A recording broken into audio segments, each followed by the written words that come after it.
جب امریکہ نے بطور سپر پاور برطانیہ سے ٹیک اوور کیا اور دنیا پر حکمرانی شروع کی، جیسے برطانیہ کا ایک پراسرار رشتہ تھا مقدس سرزمین اور یہودیوں کے ساتھ، بالکل اسی طرح امریکہ نے بھی اسرائیل کے ساتھ خصوصی رشتہ قائم کر لیا ہے۔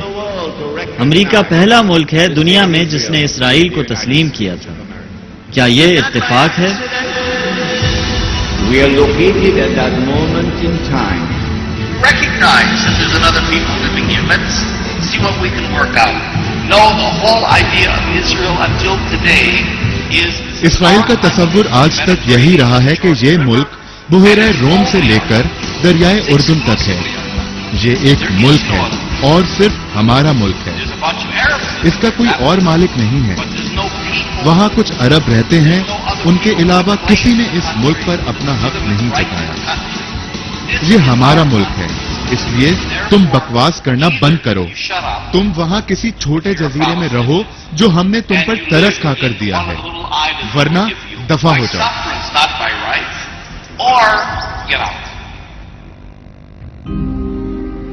اب جبکہ امریکہ سے پاور اسرائیل کے حوالے کر دی گئی ہے اور وہ دنیا پہ حکمرانی کرنے والا ملک بن گیا ہے، تمام واقعات سے ثابت ہو رہا ہے کہ اب اس حکمرانی کو برقرار رکھنے کا انتظام کیا جا رہا ہے، اور یہی حکمرانی دنیا میں پیدا ہونے والے زیادہ تر مسائل کی وجہ بن رہی ہے۔ 9/11 کے بعد جتنی بھی جنگیں اور معاہدے ہوئے ہیں وہ اسرائیل کے تحفظ اور اس کو قائم رکھنے کے لیے ہوئے ہیں، جہاں ہر اپوزیشن سے مقابلہ کیا جائے گا۔ یہ بالکل اسی طرح ہو رہا ہے جیسے پہلے ہوتا رہا ہے۔ شیطان کے ساتھی زیادہ تر خفیہ سوسائٹیز اور خفیہ آرڈرز کا تعلق حضرت سلیمان علیہ السلام سے جوڑتے ہیں۔ ان میں سے سب سے خفیہ آرڈر فری میسن سوسائٹی کا ہے۔ فری میسن سوسائٹی کا مرکزی خیال اور نظریہ یہی رہا ہے کہ وہ حضرت سلیمان علیہ السلام کے مقبرے یا ہیکل سلیمانی کی دوبارہ تعمیر کرے۔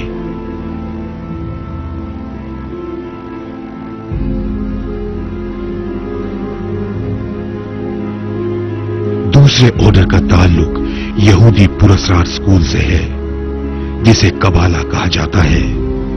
یہ آرڈر دعویٰ کرتا ہے کہ اس کے بانیوں نے جادو کے کمالات حضرت سلیمان علیہ السلام سے سیکھے تھے، مگر اس میں سچائی نہیں۔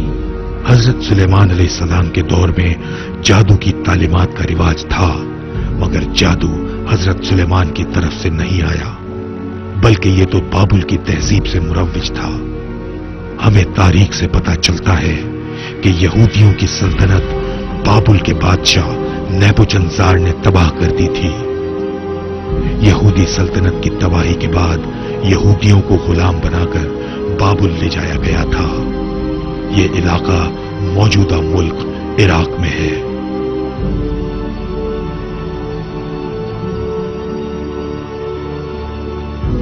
بابل میں یہودیوں پر زبردست مظالم کیے گئے تھے۔ اس زمانے کے یہودیوں کو اپنی الہامی کتاب توریت تک رسائی ممکن نہ رہی تھی، تو انہوں نے فقہ کی نئی کتاب تلمود تیار کر لی۔ اس زمانے کے 70 یہودی عالموں نے اپنے ماحول اور حالات کے پیش نظر نیا قانون یا فقہ تیار کیا تھا، جس پر عمل کرنے والوں کو تلمودی یہودی کہا جاتا ہے۔ جب یہ یہودی بابل میں رہنے پر مجبور تھے، انہوں نے وہاں سے جادو کے اسرار و رموز بھی حاصل کر لیے۔ حضرت سلیمان علیہ السلام کے زمانے میں جن بھوت موجود تھے جو لوگوں کو سفلی علوم اور جادو سکھاتے تھے۔ جب حضرت سلیمان علیہ السلام کو پتا چلا کہ یہ لوگ جادو سکھا رہے ہیں، تو انہوں نے جادو سکھانے والی کتابوں کے مسودے لے کر اپنے تخت کے نیچے دفن کر دیے۔ یہودی فقہ تلمود بابل کی تہذیب سے متاثر ہو کر بنایا گیا تھا، جسے اسلام میں ملاؤن کہا گیا۔ اس میں نمرود بادشاہ پیدا ہوا جو حضرت ابراہیم علیہ السلام کے دور میں تھا۔ یہ کتاب صہیونیوں کو سکھاتی ہے کہ وہ دنیا کی افضل ترین قوم ہے، اور باقی تمام اقوام ان سے کم تر ہیں۔ اس میں یروشلم اور ہیکل سلیمانی کے بارے میں ایجنڈے موجود ہیں۔ اس کے مقاصد خفیہ تنظیموں سے جڑے ہوئے ہیں جو 1000 سال تک پھر ظاہر نہیں ہوئے تھے جب شاہی فوج نے ہیکل سلیمانی کے نیچے خفیہ تہخانے کا پتہ چلایا تھا۔ جن شاہی فوجیوں نے یہ خزانہ دریافت کیا ان کا خیال تھا کہ یہ خزانہ کسی ایک شخص کے لیے ہی نہیں بلکہ بادشاہ کے لیے بھی بہت ہے۔ شاہی فوج یہ خزانہ اپنے ساتھ یورپ لے گئی۔ جن فوجیوں کو یہ خزانہ ملا تھا انہیں نائٹس آف ٹیمپلر کہا گیا۔ اگلی صدی میں ان نائٹس نے یورپ سے اسمگل کر لیا اور ہیکل سلیمانی کے معماروں کے لیے فری میسن کے نام سے ایک خفیہ سوسائٹی قائم کر لی۔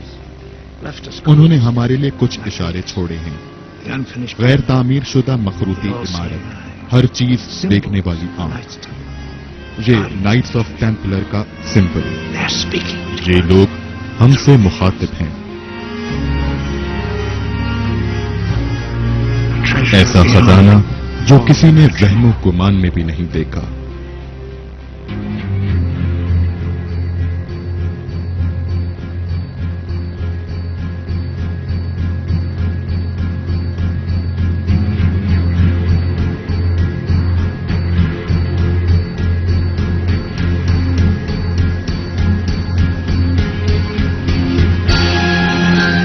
نئے ورلڈ آرڈر کا قیام تاکہ عام لوگ اپنے مذہب کو بھول جائیں اور گمراہی کے اندھیروں میں گر جائیں، اور جن لوگوں سے اپوزیشن کا خطرہ ہے انہیں تقسیم کر کے انہیں فتح کر لیا جائے۔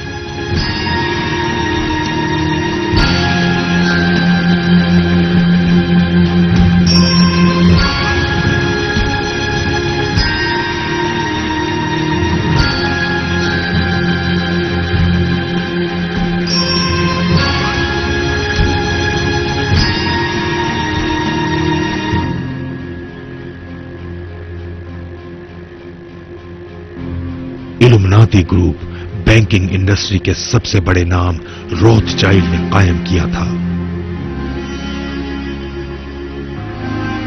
تو آج کنٹرول کس کے ہاتھ میں ہے؟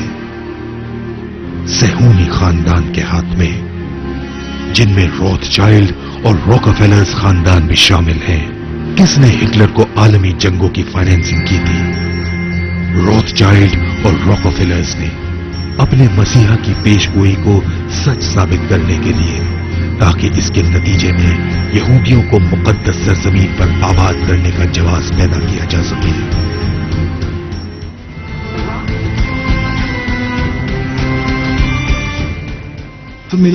1000 سال سے حرم القدس ایک خدا کو ماننے والے مذاہب کے درمیان وجہ تنازع بنا ہوا ہے۔ ایک دفعہ پھر جذبات بھڑکے ہوئے ہیں جو خونی جھگڑے میں تبدیل ہو رہے ہیں۔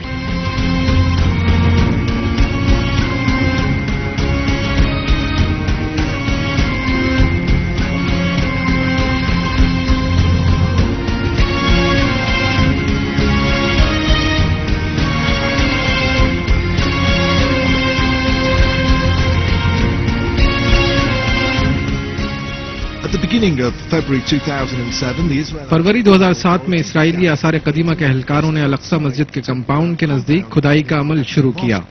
اسرائیلی حکام نے بتایا تھا کہ وہ ایک مستقل رکاوٹ تیار کر رہے ہیں جو الاقصی کمپاؤنڈ کے گیٹ سے ملی ہوگی۔ اسرائیل اور فلسطینی علاقے میں آباد عرب مسلمانوں نے اس خبر پر شدید رد عمل کا اظہار کیا تھا۔ ایک ماہ کے اندر یہ تیسرا واقعہ ہے کہ آثار قدیمہ کے اہلکاروں نے کھدائی شروع کی ہے۔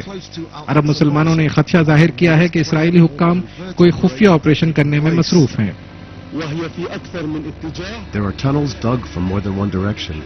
اس کمپاؤنڈ کے نزدیک مختلف سرنگیں کھودی گئی ہیں۔ ان میں سے ایک سرنگ حلوہ کے علاقے سے الاقصی کمپاؤنڈ کی طرف جاتی ہے۔ Israel strongly denies any digging in the Temple Mount compound and beneath Al-Aqsa Mosque. بہت سے اعلیٰ یہودی مذہبی رہنماؤں نے کھدائی سے انکار کرتے ہوئے کہا ہے کہ یہ مقامات انتہائی مقدس سمجھے جاتے ہیں جہاں پر عام یہودی کو جانے کی اجازت ہی نہیں ہے۔ Because of its holiness. جب تک ہمارا مسیحا نہیں آتا اور ہم پاک صاف ہو جائیں گے تو پھر ہی ہم اس پہاڑ پر چڑھ سکیں گے. ہم وہاں عبادت نہیں کر سکتے، اس وجہ سے نہیں کہ وہ ہمارا نہیں، بلکہ اس لیے کہ وہ جگہ مقدس ترین سمجھی جاتی ہے.